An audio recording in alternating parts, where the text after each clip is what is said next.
She walked into the grocery store like any elder would, slow, quiet, invisible.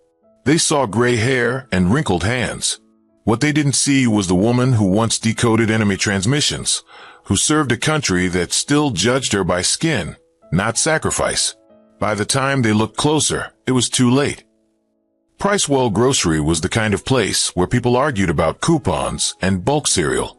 It smelled like bleach and freezer burn, and no one looked twice at the old woman slowly pushing her cart down aisle 5.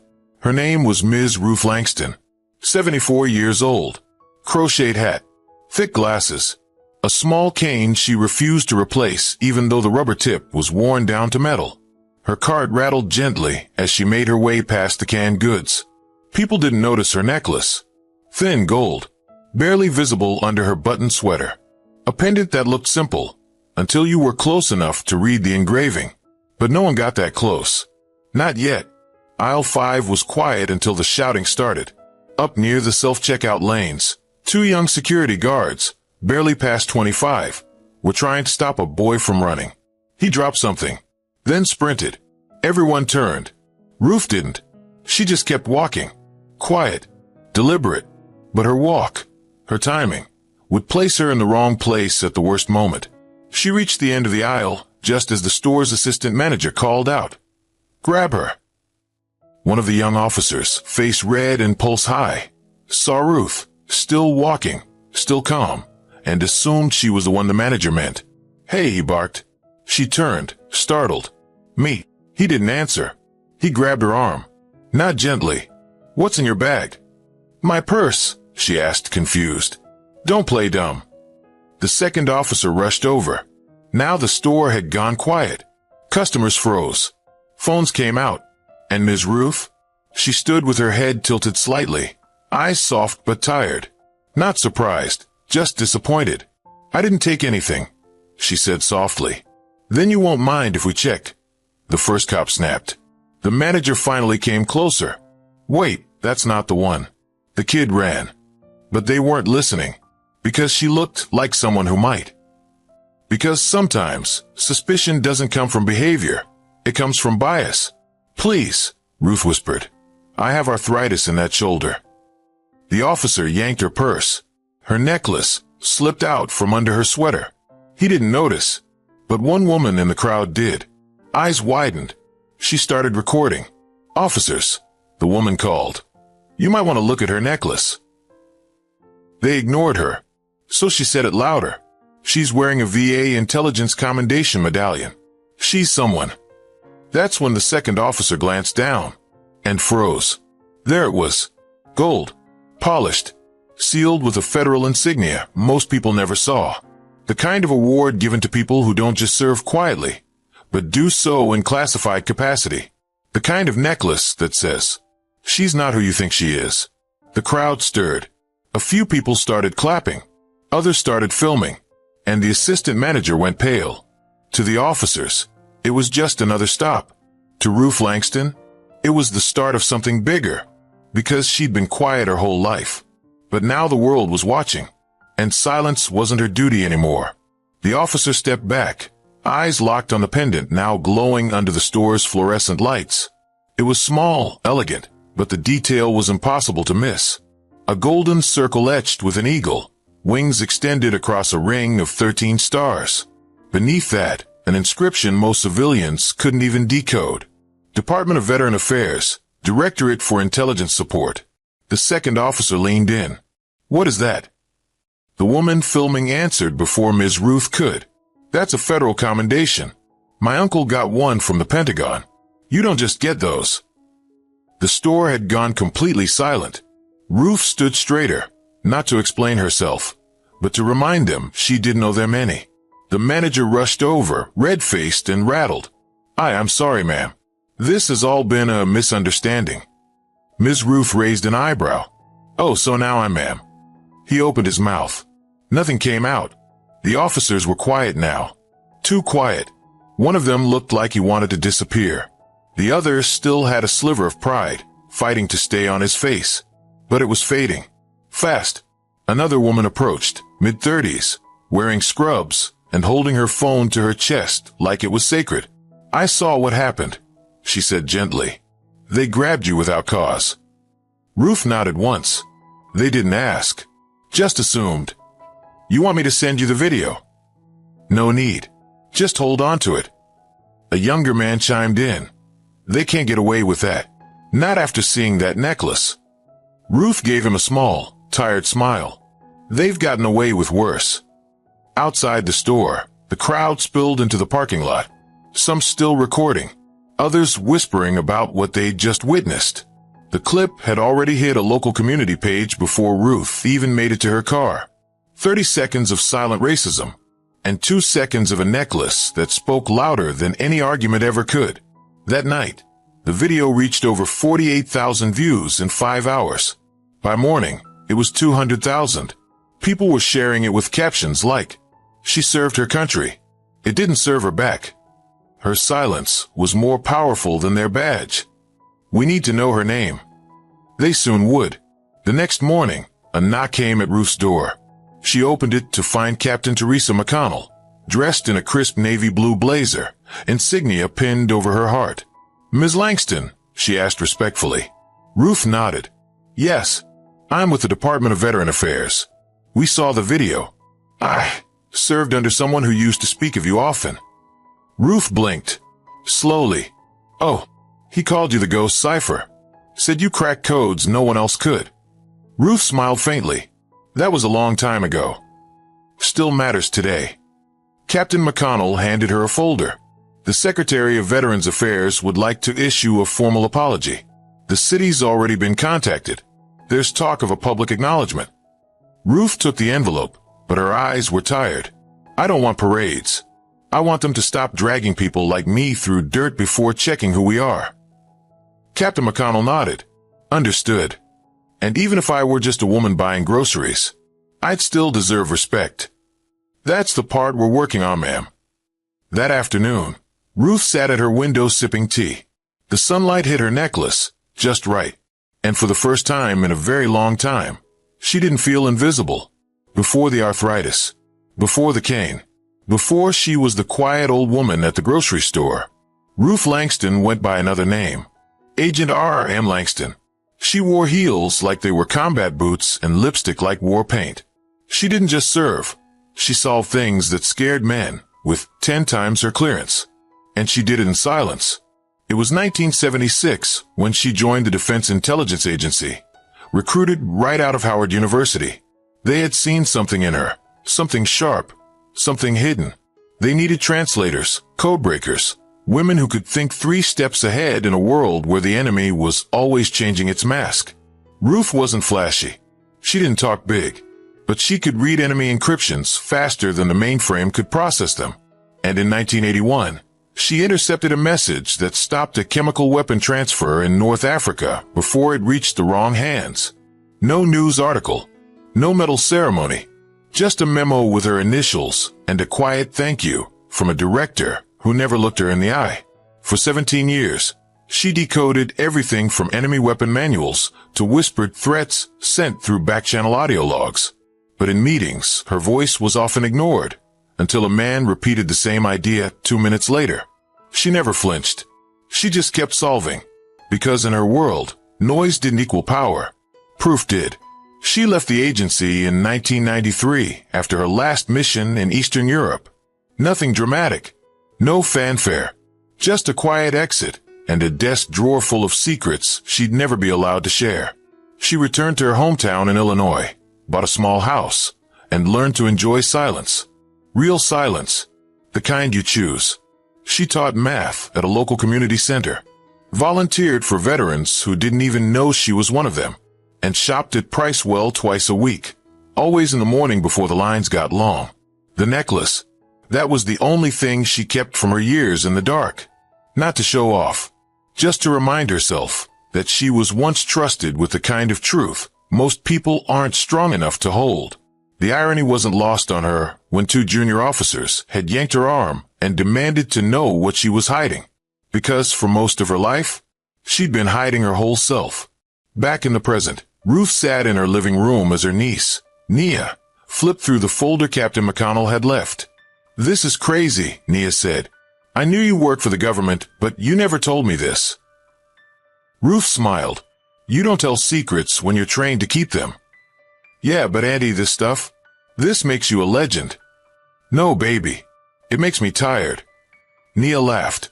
Tired or not, the internet thinks you're Queen Ruth now.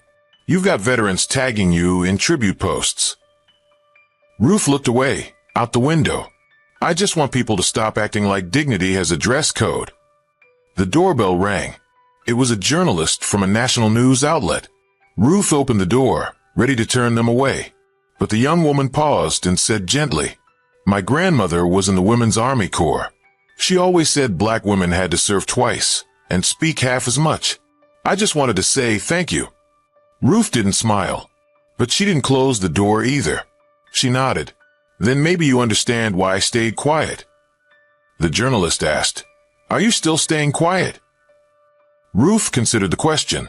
I don't have to speak, she said. Not when the world's finally listening. By Wednesday morning, the video had crossed 1 million views. Not just views, reactions.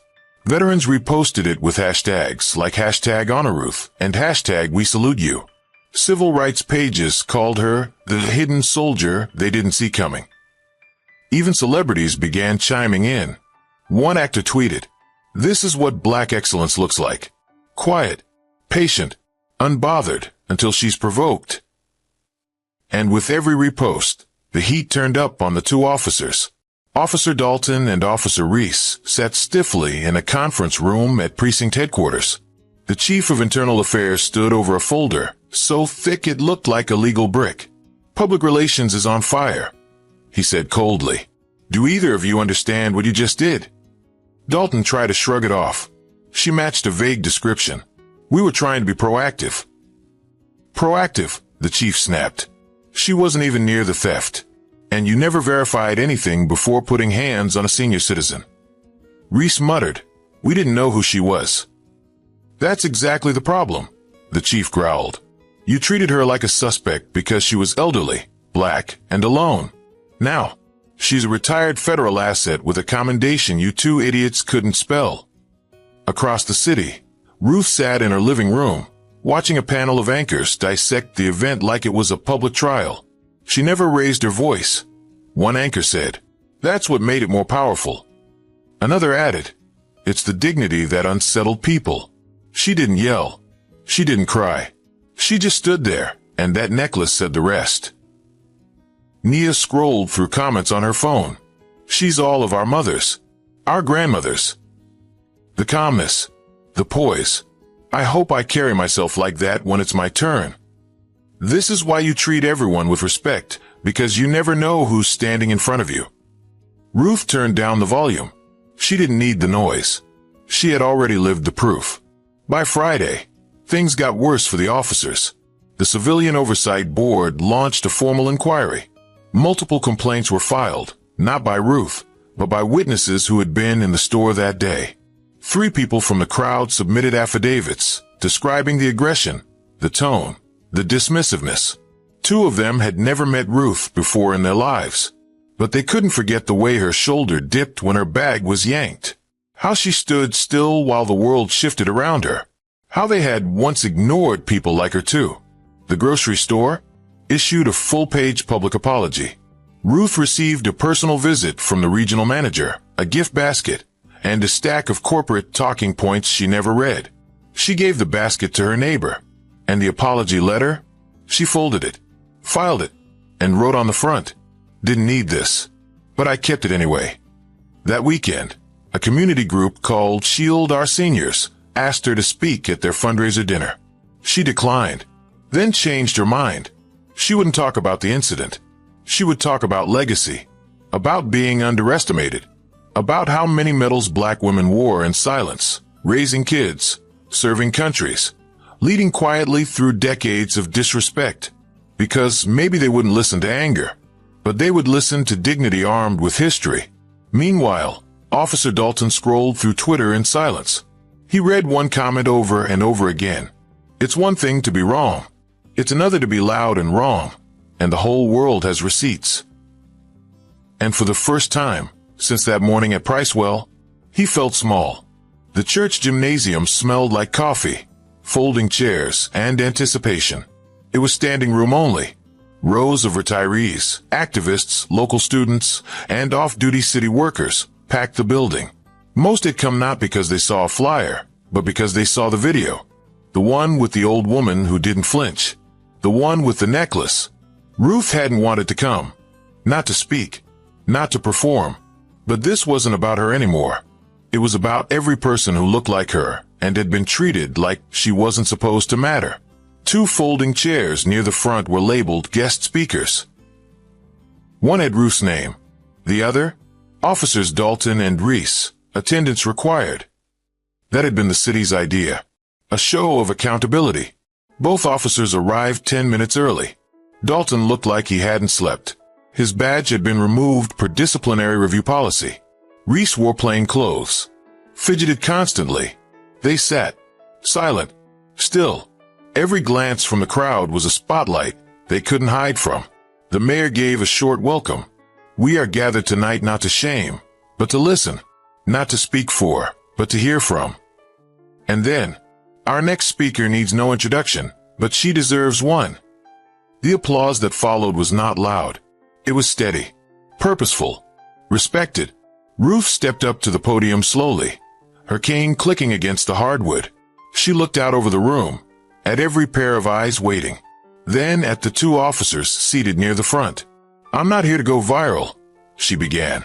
I'm not here to relive that morning. I'm here because this happens every day, to people who don't wear a necklace. The room fell completely silent. I was stopped because I fit a story someone made up in their head. I didn't have the right look, the right walk, the right age, the right color. She turned to face the officers directly. I don't want your apologies. I want your reflection. Because I won't be in that store next week, but someone else will. And she might not have a medal, just her dignity. And that should be enough. A man in the back shouted, "Say that again, Ms. Ruth." But she didn't. She let the words hang there. Sharp, heavy, unapologetic. Dalton didn't raise his hand, but he stood up. His voice cracked. I didn't know who you were. That's the point, Ruth said gently. You shouldn't have needed to. Reese shifted in his seat, face flushed.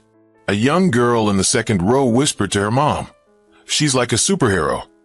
Someone else murmured, "No, baby, she's something even better. She's real." After the meeting, people lined up to shake Ruth's hand. Some cried. Some brought her books. A pastor offered to dedicate Sunday service to her courage, but she declined the spotlight. She told them, "Don't lift me. Lift the ones still invisible." As she prepared to leave, a city council member approached her with a plaque in hand. She looked at it for a moment, then handed it to a woman behind her in a nursing scrubs uniform. "She's the one who filmed it," Ruth said. "If she hadn't spoken up, none of y'all would be here." The crowd clapped again, not because they were told to, because they understood now. Dalton and Reese walked out through the back door. No cameras followed, but Gil did.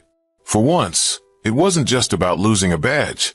It was about facing a truth they'd ignored until it wore a necklace and said their names in front of a town that finally listened. By the end of the week, the city was moving, slowly, but visibly. Council members introduced a motion called the Community Dignity Policy. It was filled with language that sounded good in press releases. De-escalation training for all officers. Mandatory suspension for misconduct toward seniors. Respect protocols for unarmed civilian interactions. The mayor called it a step in the right direction. The media called it an overdue adjustment. But Ruth, she just called it a start. She wasn't interested in photo ops or ribbon cuttings. So when a local news team requested a sit-down interview with soft music and dramatic lighting, she said no. Instead, she asked to visit Lincoln High School's U.S. government class. No cameras, no podium, just desks, teenagers, and truth. The students were half expecting a lecture. Instead, Ruth walked in holding a brown envelope and placed it on the desk. She didn't open with a story. She opened with a question. What does respect look like when nobody's watching? The room was silent. One student raised her hand, saying, "Yes, ma'am." Good start, Ruth replied. But respect ain't just manners. It's recognition. It's knowing the difference between who a person looks like and who they are. Then she pulled out the necklace. The class leaned in. She placed it on the desk. This got me listened to, she said. But I earned it long before they saw it. And long after, I was still ignored. Back at City Hall, Officer Dalton sat in a mandatory review hearing with the department's ethics board. He didn't speak much. Not because he didn't want to, but because he didn't know how to defend what happened when there were now 4 separate community complaints about similar behavior. 3 came after Ruth's story aired. People who'd once stayed silent. A woman who was followed in a store for looking nervous. A grandfather who was questioned for matching a vague description. A teenager stopped for walking with his hood up. All dismissed before. All taken seriously now. Because one woman said nothing and let a necklace say it all. Officer Reese submitted a formal letter requesting to be transferred to administrative duty. The letter didn't say, "I'm sorry." It said, "I need to understand the harm I caused." No excuses. No if I offended. Just truth. The department granted it.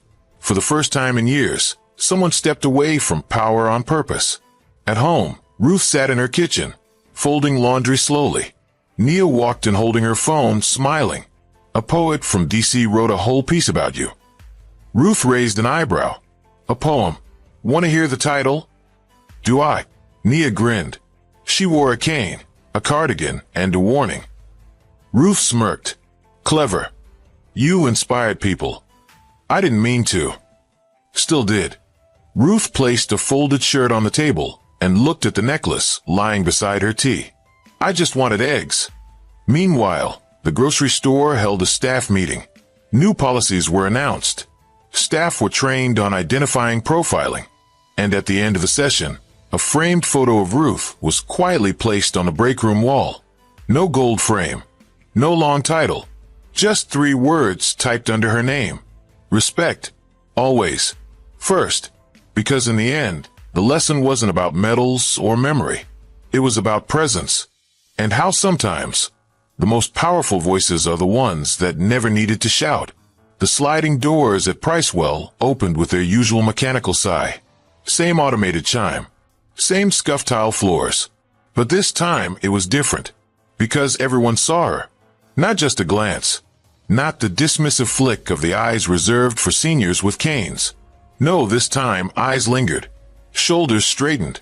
Ruth Langston had returned. Not for revenge. Not for applause. Just for eggs. And maybe a little peace.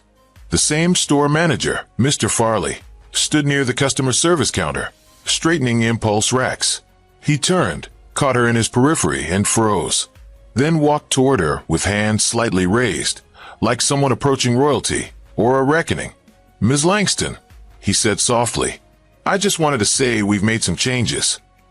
She nodded once. "I heard. We added a new senior care protocol. Community liaison outreach. We, had staff retraining." She tilted her head slightly. "You retrain people to be decent." Farley swallowed. "We're trying." "Trying's good," she said. "But I came for eggs, not speeches." As she pushed her cart toward the dairy aisle, she noticed it. The sign. Laminated. Nailed to the wall above the exit. This store stands against profiling, discrimination, and the erasure of dignity, regardless of age, race, or status. No fancy graphics. No small print. Just bold text and a new logo stamped in the corner. Respect starts here. In aisle 4, 2 teens whispered to each other as she passed. One nudged the other. "Dude, that's the lady from the necklace story." Ruth smirked. Not because they recognized her, but because she now recognized herself again. Not a relic. Not a target. Just a woman who'd outlived injustice long enough to call it out with grace sharper than steel. Near the register, a young cashier named Jamila smiled wide when Ruth approached. "Good morning, ma'am. Let me carry that for you." Ruth handed her the basket. "You know who I am." "Yes, ma'am." "Then don't call me ma'am, like I'm fragile." Jamila chuckled. "Yes, Ms. Ruth." "Got it." Outside, as she waited for a ride, A boy no older than 10 tugged at her sleeve. "Are you the one who didn't yell?" She looked down at him. "I didn't need to." He paused. "My grandma said you reminded her of herself." Ruth softened. "Then your grandma must be made of something strong. She said you're what grace looks like." "Grace only works," Ruth said, "when people are finally watching." At that moment, a city bus rolled past. On the side was a poster, a drawing of Ruth in profile, head high, cane in hand, necklace glinting in the sun. The caption read, "Don't wait for medals to give people their worth." That night, Ruth sat at her kitchen table, sipping mint tea as the news played faintly in the background. A panel of experts debated police reform again. She muted it, because sometimes silence isn't about being quiet. It's about choosing what deserves your energy. And today, she had used hers to reclaim something more powerful than public approval. Her space, her dignity, her return. 3 weeks after the incident, Ruth received the first letter. It came in a plain white envelope, no return address, only her name handwritten in blue ink, neat, unsure, careful. She opened it slowly, expecting another media request or a politician's thank you card. But this wasn't either. The paper trembled slightly in her hands. "Ms. Langston, I was in the store that day. I was the woman by the freezer section, holding my daughter's hand. I saw what happened. I saw them grab you and I froze. I didn't say a word. I should have. I went home and cried that night. Not just for you, but because I realized I've been silent too many times. Thank you for not raising your voice. Because somehow, your silence spoke louder than I ever have. I'm learning. I promise. A witness who's ready now." She folded the letter and placed it in her drawer. Not because it flattered her, but because it reminded her that even inaction leaves a trail. The second letter arrived that same week. Typed, 2 pages long. Signed, Angela M. Reyes, store cashier, Pricewell number 18. Angela explained how she had seen the look on Ruth's face, not fear, but that particular weariness only people who've been wrongly accused before recognize. "I wanted to say something, but I was new. I didn't want to lose my job. I thought maybe the manager had a reason. I'm sorry I waited until the internet told me how wrong it was. But I also want you to know, since then, I've spoken up twice. Once for a young black man being followed by security, and once for an older Latino woman being questioned for wandering in the baby aisle. This time, I didn't freeze. Because you reminded me that quiet doesn't equal small." Ruth read the letters late at night, with a lamp on and her old jazz records playing softly in the background. She didn't reply to them. She didn't need to. She kept them, filed them under a new folder in her drawer labeled Echoes, because that's what they were, echoes of her voice in the mouths of others. At church the next Sunday, the Reverend invited her to stand and receive a Justice Peacemaker recognition. She declined, but she stayed after service longer than usual. A teenage girl approached her in the courtyard. "I'm applying for ROTC," she said nervously. "People keep telling me to pick something safer. My mom showed me your video. She said, 'See this woman? She served and didn't need to brag.' But the world still knew." Ruth smiled. Service doesn't always need applause, but it always needs intent. The girl nodded, eyes shining. "Then I'll serve like that." Meanwhile, Officer Dalton sat in mandatory sensitivity training with 3 other officers and a facilitator who opened with the hard truth. Bias isn't about hating someone. It's about assuming you know them before they speak. Dalton didn't argue. He didn't defend. Because for once, he wasn't the one with control in the room. And in the quiet moments, he remembered Ruth's voice at the town meeting. Not raised, not trembling, just firm. "I want your reflection." And now, he had no choice but to do it. That night, Ruth stood at her kitchen window, looking out at the quiet street. Her porch light hummed softly. The breeze carried faint laughter from a barbecue 3 houses down. And for a moment, everything felt still, but not empty, because the silence now was earned, not forced. And behind that stillness were letters, whispers, apologies, and actions, all sparked by a woman who refused to shout, because she knew who she was the moment her necklace slipped into the light. The necklace wasn't supposed to be worn in public. That's what the agency told her. It was an internal commendation, symbolic, they said, meant for display on retirement plaques, not grocery store errands. But Ruth Langston never cared much for what was meant to stay behind glass. She wore it not for attention, not for honor, but for memory. Because there were days when the weight of her age made her feel invisible. And that necklace reminded her that somewhere, deep in a locked file, the government still had her name underlined. Nia found her sitting on the porch, polishing it with a cloth. It shimmered under the late afternoon sun. "You ever gonna tell me what that thing really means?" Nia asked, stepping onto the wooden steps with a glass of cold lemonade in hand. Ruth didn't look up. "You already know what it means to them," she said. "But you want to know what it means to me." Nia nodded, settling beside her. "Yeah, I do." Ruth stared out at the street. "You ever done something important and been told not to speak of it?" Nia shrugged. "Maybe. Now imagine giving your entire youth to something like that. Traveling to countries you can't name. Decoding enemy chatter you're not supposed to admit existed. Saving lives through silence." Nia's eyes widened. That was real. Ruth nodded once. "Very." She took a deep breath, and for the first time, she let herself remember. Not just the mission, but the moment. Berlin, 1989. She was 38, dressed in a civilian trench coat, tapping into signal intercepts coming from an abandoned consulate safehouse. She caught a transmission that warned of a staged riot, planned to pull media cameras in one direction, while a second team slipped through an airstrip to move weapons under false refugee tags. She decrypted the pattern in 97 seconds. The weapons never moved. The riot never happened. And in the report, her name was only listed as Analyst Langston, Clearance Level 4. No one gave her a handshake. No medal on national television. Just a quietly delivered envelope and a medallion inside. That was the moment she knew. Service didn't always look like a flag over your shoulders. Sometimes, it looked like walking out of history without applause. Nia broke the silence. "You never told Mom about any of that." "She thought I worked in communications," Ruth said with a grin. "Technically, I did." They both laughed softly. Then Ruth turned to her niece. "I wear this necklace not so they remember me, but so I do. When the knees ache. When the store clerks look through me. When the officers don't ask questions before grabbing my arm. This reminds me. I was more than what they see." Nia's throat tightened. "I think people are starting to see now." Ruth nodded slowly.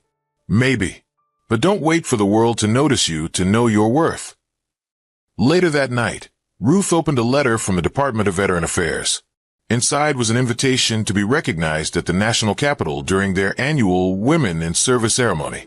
She read it once, twice, then set it down beside the others. Whether she accepted it or not didn't matter, because for the first time in a long time, the truth didn't need clearance anymore. It lived in her walk, in her words, and most of all, around her neck. The auditorium wasn't packed. No bright spotlights, no media circus, just a modest stage with a podium, a banner overhead that read, "Women in National Service, honoring those who served quietly." Rows of attendees sat politely, mostly staffers, veterans, and family members. Applause came and went with each name called. But when they reached Ms. Ruth M. Langston, former Intelligence Operations Analyst, DI, the room shifted. Not louder, just still. People leaned forward, because by now, they knew who she was. Or at least, who she refused to be reduced to. Ruth took the stage slowly, her cane tapping with calm precision. She didn't wear a new outfit, just her cardigan, slacks, and of course, the necklace, hanging outside her blouse this time. She adjusted the microphone and looked out at the audience, not like a speaker, but like someone finally reclaiming space. "I was told once that the most powerful weapon I could carry was discretion," she began. "But sometimes that weapon turns inward, silences you, shrinks you." She looked to the front row, where Nia sat, smiling through damp eyes. "I didn't ask to become a symbol. I just asked for eggs. What I got instead was a reminder that silence doesn't protect you when the world decides what you're worth based on what you look like." Murmurs of agreement moved through the room. Ruth continued, her voice steady. I serve my country without needing a stage. But I realized something. When dignity is attacked publicly, the response must be public too. She paused, then dropped her final line. So no, I won't hand this necklace back to a museum, because it was never meant to be a decoration. It's a reminder to me and now to all of you that we don't earn basic respect by revealing medals. We earn it by existing, and that should be enough. Then she stepped back. No mic drop, just a quiet exit that spoke louder than applause. After the ceremony, a young congressional aide approached her. Ms. Langston, your story changed how I see my own grandmother. Ruth smiled. Then maybe you'll start listening before assuming. The aide nodded. I already have. By the end of the week, Ruth's speech had been posted online twice. Once by the Capitol's event team. The second time by someone in the audience who added the caption, "You shouldn't need to be a war hero to be treated like a human being." It went viral again, but this time not for rage, for recognition. Back home, Ruth made herself tea, sat by the window, let the quiet return. She'd said her piece, not to go viral, but to make space for the next woman, the next elder, the next voice so often dismissed until it echoes across timelines and dinner tables. Now the world knew who she was. But more importantly, she remembered too. What if we stopped needing medals to take people seriously? What if respect was given, not earned by struggle? We want to hear from you. Have you ever witnessed someone being judged before being understood? What does dignity look like when no one's filming? If you were in Ruth's shoes, would you have stayed quiet or spoken? Drop your thoughts in the comments. We read every one. Let's have the conversation most people are too afraid to start. And if stories like this moved you, hit subscribe for more real-life narratives that matter. Because the next story might just be yours.